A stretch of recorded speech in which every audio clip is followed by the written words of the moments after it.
Hello friends, welcome back to the new video guys. In this video guys, we are going to talk about how to change name password in our Realme phone device. Guys, you want to change your name password, so you can change it. And guys, now let's see how to change name password in our Realme phone device.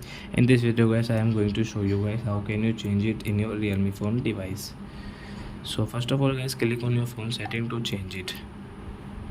Then guys, scroll it and guys, you can see your password setting. So guys, tap here, log screen password, and guys, enter your name, which password you have. As you can see your modify password, tap here again guys, same password, use a different password type, password last one.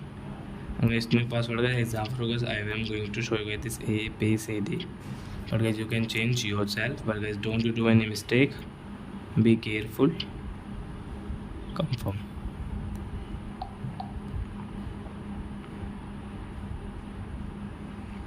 And guys, now let's see. First of all guys, my name wrong, you can check your password from here, right? So I hope friends you have understood how to change name password in a Realme phone device. So that's it guys, thanks for watching. Now we will meet on next video with new topic. Before going guys, please go and like my video, subscribe my channel. Bye bye friends.